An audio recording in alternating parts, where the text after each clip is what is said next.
For this presentation, we have designed an intervention program for GLBT, or gay, lesbian, bisexual, and transgender youth around the 5 C's of competency.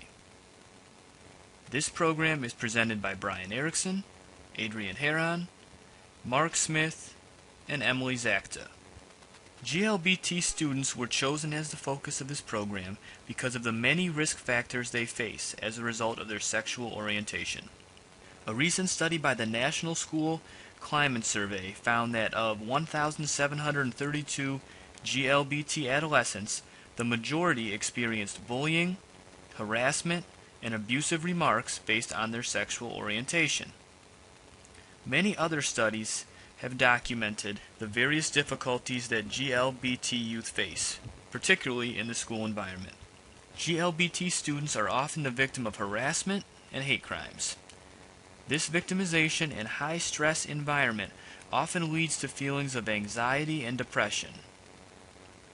GLBT youth are also at a heightened risk for suicide, substance abuse, and school dropout. Unfortunately, there is no way to shield GLBT youth from the discrimination and harassment they often face from family members and their peers. We believe that GLBT youth need to be equipped with tools and strategies to counteract the many destructive factors they face in their lives. An intervention that addresses these needs of GLBT youth could serve to help increase resilience, reduce damaging internalizing aspects of risks, and serve to provide awareness to this concerning issue. The theoretical basis for our intervention is the 5 C's of competency. The 5 C's is a list of 5 characteristics that can determine the difference between low-risk and high-risk youth. Low-risk youth are proficient in each of the 5 areas, whereas high-risk youth are deficient in one or more areas. The 5 C's are critical school competencies, which encompass academic survival skills, social coping skills, and positive peer relationships.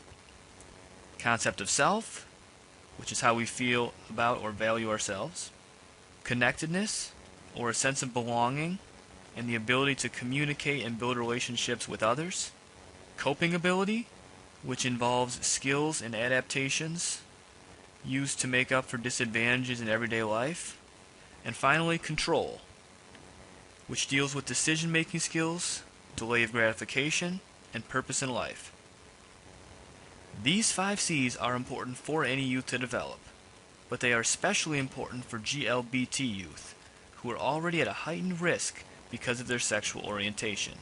GLBT students often face deficiencies in each of these 5 areas. Our intervention program will aim to improve GLBT students' 5 C's of competency. By improving their proficiency in the 5 C's, we hope to decrease the likelihood that GLBT youth will turn to more destructive behaviors, such as substance abuse, dropping out of school, and suicide.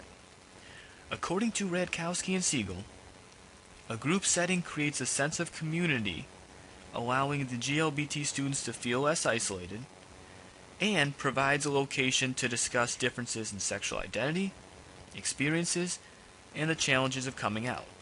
Therefore, our intervention will be a group therapy-centered one, which addresses the need for connectedness. To ensure that all GLBT youth, not just those who are openly out, are made aware of the program, each student in the school will receive a letter briefly describing the program. Those students who wish to participate will return a signed consent form. Groups will then be formed by the program administrators. Each group will consist of a maximum of 10 students and 2 school personnel, which will include teachers, counselors, psychologists, social workers, or school administrators. The program will be a year-long program that meets once a week during lunch.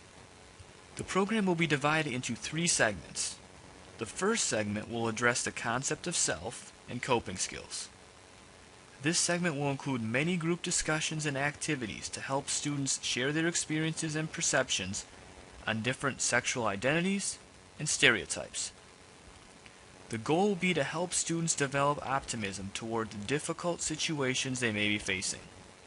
The second segment will focus on developing connectedness within the group, peers, and the school as a whole. Research has shown that training in communication skills between peers, learning to be assertive, and building resistance are all key to helping at-risk students develop positive relationships among peers and family, as well as preventing them from engaging in risky behavior.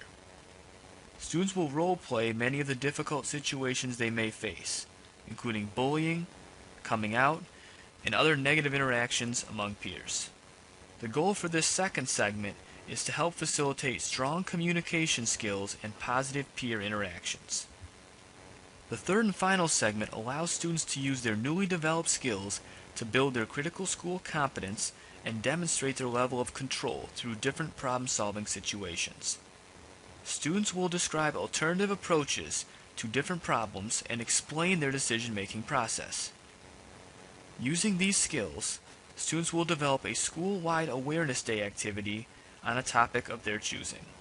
Possible solutions for topics include bullying, stereotypes, or gender identity. This program is designed to help students gain positive self-identity, problem-solving and coping skills, social competence, and self-esteem.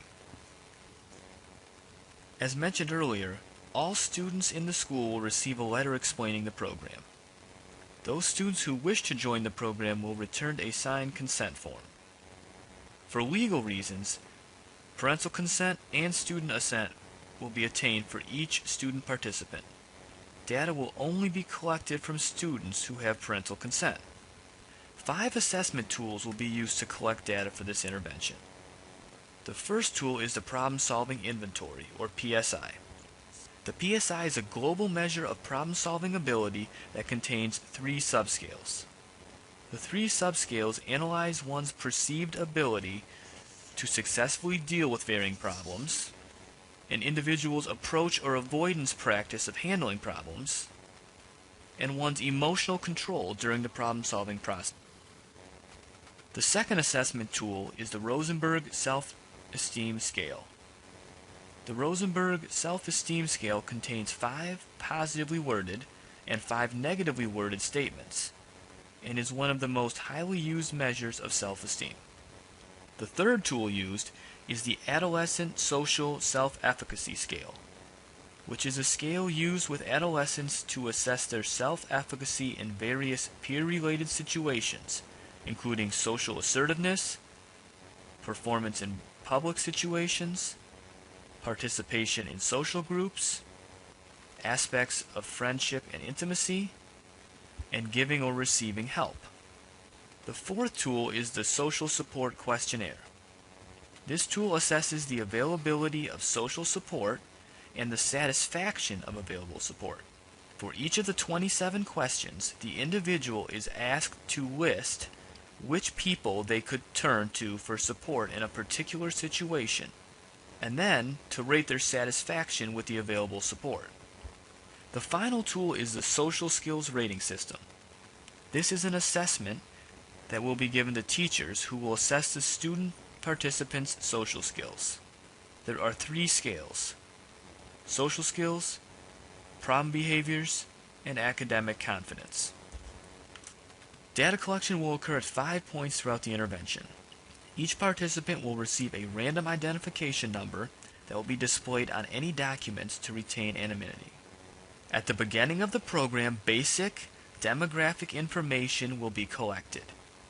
The students will take each of the 4 student assessments, or the Problem-Solving Inventory, Rosenberg Self-Esteem Scale, Adolescent Social Self-Efficacy Scale, and Social Support Questionnaire. Teachers will complete the Social Skills Rating System for each participant. After completion of the first segment, students will complete the Rosenberg Self-Esteem Scale. After the second segment, students will complete the Social Self-Efficacy Scale. And after the third segment, students will complete the Problem-Solving Inventory. A final set of assessments identical to the baseline set of assessments will be completed 1 to 2 months after completion of the intervention program. Data will be analyzed after completion of the final assessments. We hope to show an increase on each of the 5 assessments from the initial pretest to the final post-test. Giving assessments after each of the 3 segments will allow us to see the immediate impact of the intervention. Results can then be compared to the final assessment to see if those particular skills only improved after the initial intervention, or if the positive involvement was maintained throughout the course of the intervention and months after its completion. Gay, lesbian, bisexual, and transgender youth often face much distress in their lives while learning about who they are and trying to find their place in the world. Within each segment of the program, students are developing more coping skills and increasing their problem-solving ability. Students will build these skills through hearing the other students' experiences, through role-playing, and by creating the Awareness Day activity. As students become more comfortable with their identity, we expect to see an increase in their self-esteem, school performance, relationship with friends, and general attitude towards life. We hope you will consider our intervention program for GLBT youth. Thank you for your time.